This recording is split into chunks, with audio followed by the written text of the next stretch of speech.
Hey,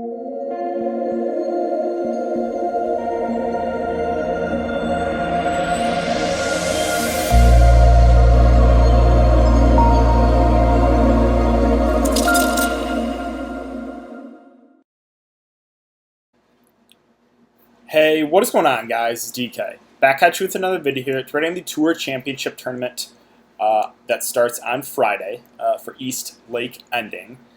Before I get into the video, for you guys who are new to the channel, my name's DK. I make daily videos breaking down NBA, NFL, PGA, and esports, daily fantasy sports slates. Before I get into the breakdown, I do want to say thank you guys again for all support. Currently at 4.59 thousand subscribers. It is now September 1st. I'm going to try, my goal is to hit 6K by the end of the month. We'll see if it's possible. We're going to have a lot of content coming out for you guys. Golf continuing every week. NBA every single day. And NFL pumping out content with the season starting here soon. Also, if you guys cannot watch the YouTube videos, I do upload on Apple Podcasts. The link is in the description below. It's the DK DFS show. But with that out of the way, let's jump into the video. So, this is a really, really interesting tournament. If you guys didn't know, players start, they have a starting score. So we'll get to that in a sec. But like a guy, Dustin Johnson, is super expensive. He's 15,200, but he's starting 10 under compared to some of the guys at the bottom who are starting at even par. And that counts. Like, so Dustin Johnson, before he tees off, he will have 30 points. Because, let's go to the rules and scoring. First place is 30. Now, sure, he can move down from that, but he's going to start with 30 points. He's going to start in first place. So, there's a lot of strategy involved in this tournament. Again, only 30 players, too, so the ownership is going to be pretty high in everyone. So, let me go ahead and switch over now to the spreadsheet I made for you guys. If you do want access to this, I already tweeted it out. The link is also in the description below. It's DK__DFS on Twitter. Let me go ahead and move myself to the right-hand side. All right, I believe we now should be good. Let me just confirm that. Cool. Okay, so, yeah, we only have 30 golfers. And you can see the price discrepancy there. DJ all the way to the top at 15,200. Mark Leishman at 5,000. So, yeah, $10,000 gap there in their prices. But let's take a look at what I have included for you guys on the spreadsheet. So, obviously got the players on the left-hand side, their DraftKings salary, their Vegas odds. So, 188 means he's... Yeah, so plus 88 means he's like basically 2-to-1 odds to win. So the odds are absolutely enormous in his favor because he's starting at 10 under. So also included, again, the Vegas odds, their average points per game that are on DraftKings this year, and then the starting score, which is something completely different than all the tournaments that we've talked about this year. So players are starting with a starting score, right? DJ at 10 under, it goes down the line all the way down to even. Included the course history here. And then the strokes gained rating. So what I want to focus on here is approach, tee to green, and birdie or better. The winning score was 18 under last year, so definitely can put up. You're going to need to obviously have a guy that has upside. So those are the three that I'm kind of focusing on. Also included off the tee, around the green, putting, strokes gained total, par 3 rankings, par 4, and par 5. I do, obviously I do want to focus on those, some of those key stats like approach, tee to green, and birdie or better, but we also have to keep a very, very close eye on the starting score. Like I want to put a lot of emphasis into that. So, the top 4 or 5 guys are going to be super, super popular. And I think it's for a good reason because once you get to like 4 or 5 under, the chances of winning the tournament, like you need a lot to happen. You need to have like a really, really good weekend. You need the guys above you to really drop. So, you can just see it in the odds, right? Basically 2-to-1, 3-to-1, 5-to-1, 9-to-1, and then 22-to-1 and drops off. 33-to-1, 66-to-1, 125-to-1. So it's definitely setting up for a stars and scrubs build, in my opinion. The balance approach, I usually prefer that, but on for this tournament, I think that's just a contrarian way to go. I think it's still it's viable, but I'm personally probably going to try to get at least one or two of those like main top 4 or 5 guys into my lineup. So we'll start with the first guy. Obviously, DJ, mentioned him, 15,200. He is almost 3,000 more than Jon Rahm. He's 2-1 to win. He's been in absolutely amazing form. He's starting with a 2-stroke lead. Everything looks good with DJ. So I have absolutely no issue with Dustin Johnson at all. I think the ownership's going to be super, super high for good reason. Do you have to play DJ? I don't think you have to. I think you can get around it. Like if I was going to fade DJ, maybe play Rahm and JT, or maybe play JT and Webb, right? So I don't think he's a must. I think he's going to be very popular, and again, it's for good reason. He's starting the 2-stroke lead. All the numbers look good for him. 17th approach, 11th tee to green, 5th birdie or better, and his recent form has been amazing. So there's really no negative to say other than a salary. 50,200 is a lot, but I think you can make it work. Jon Rahm is below him, and you get almost a $3,000 difference there. 12,700. He has also been in really good form. 3-1 odds to win. So, for his price, I might slightly prefer Rahm than DJ. Sure, he's starting with he's starting 2 strokes back, but he's still really good shot to win, right? 3-1 is like really, really good. 12th, 11th, and 7th in previous years on this course. His approach numbers aren't the best, but I don't want to put too much focus onto that. Again, really the starting score is pretty big here, and what their salary is compared to the starting score. So I do like Rahm too. I think I probably slightly prefer him for his price to DJ, and DJ might come in a little higher owned. And then JT is at 11.9, so he's been a little more up and down. He might be the lowest owned of those 3 guys, of those top 3 guys. He's 5-1 odds to win. He's starting at 7 under, so 3 strokes back. He's obviously been really, really good here if you look at the course history. 3rd, 7th, and 2nd. He's first at approach, 1st in tee to green, 3rd birdie or better. So the rankings that I want to focus on look amazing for JT. So of those top 3 guys, I think I like JT the best. And he might go a little bit lower owned compared to Rahm and DJ, who've been in just better form recently. But yeah, I like JT. I think he is my favorite of those top 3 guys. Also got to have interest in Webb Simpson. Looking at he's starting at 6 under. He's 9-1 odds to win. I still think he has a decent shot to win this one. He's 6th in approach, 1st birdie or better, 12th tee to green. These guys at the top, is not going to be a whole lot of downside to say. What you just want to focus on is their salary and starting score, and do you think they have a shot to win? Well, Webb's starting 4 strokes back. I think he can make that up, right? So I think that is viable to play Webb Simpson. Yeah, that's kind of what I got there. I like Webb. I like JT.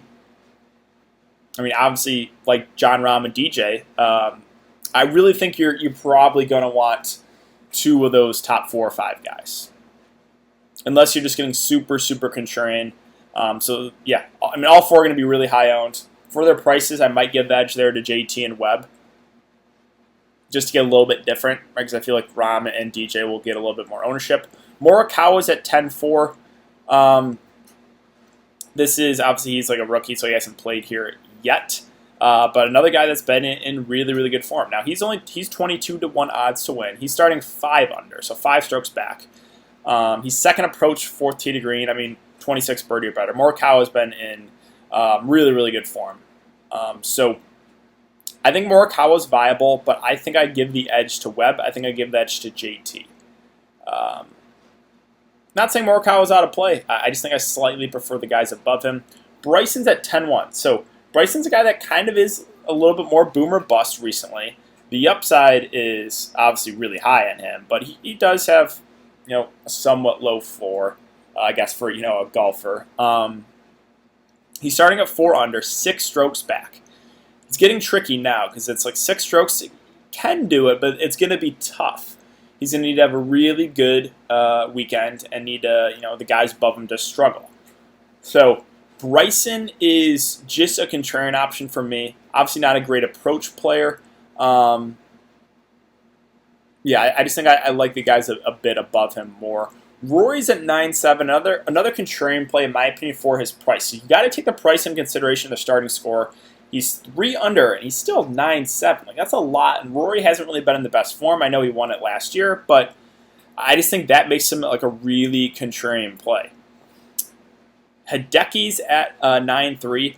He's actually surprisingly gained strokes putting in the last 3 tournaments, I believe, which is crazy because Hideki is known for his terrible putting. But if that's going to continue to be a trend, if he's going to continue to have subpar putting performances, then the upside is massive on Hideki because everything else in his game is really good. If you just look at like the strokes gained numbers, everything besides the putter. So Hideki is coming in at 33 to 1 odds to win. I think he flies under the radar a bit, but I kind of like him as a contrarian play. Then Berger at 9-1. Berger and Xander, in my opinion, in this kind of mid-range, stand out to me the most. Berger, another guy's been in amazing form. He's 28 to 1 odds to win. He is 33rd approach, 10th tee to green, 8th birdie or better. Again, a lot of the numbers with these guys at the top are similar. They're going to be good in basically everything. But I kind of like the price. 9-1, 4 under, like, is viable. I think he can make that up. So, yeah, I have interest in Berger, and I like Xander. Xander's probably one of my favorite plays at 8-9. He has great course history here. Obviously, if you look at that, right? 2nd, 7th, 1st. And he's just a guy that is a little bit more boom or bust. He usually has one of those kind of down rounds once a weekend. But if you can avoid that, like, the upside is high in a guy like Xander. 8-9, I think, is a fair price. 3 under, so he's going to have a really good weekend. But I like the upside potential there in Xander at 8-9. Harris English at 8-7. I'm probably not going to get to him.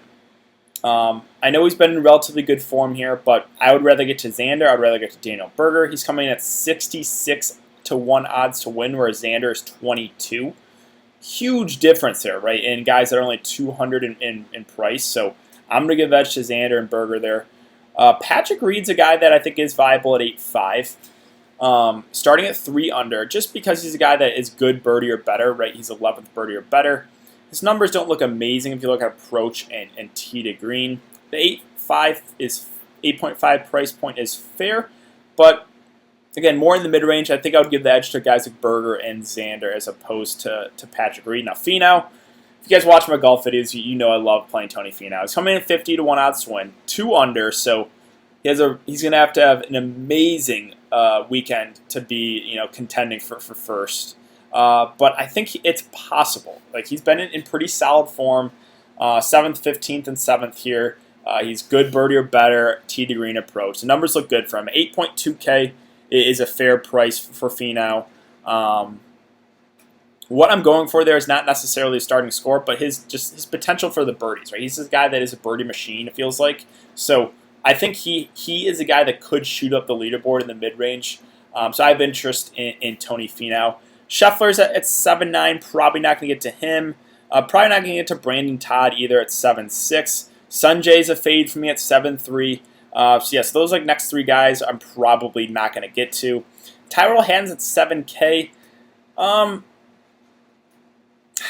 don't think I'm going to do it. I mean, I do like the price, but it hasn't really necessarily been in the best form. Does have good numbers, but pains me to say, but I think I would rather get to Tony Finau for an extra 1,200.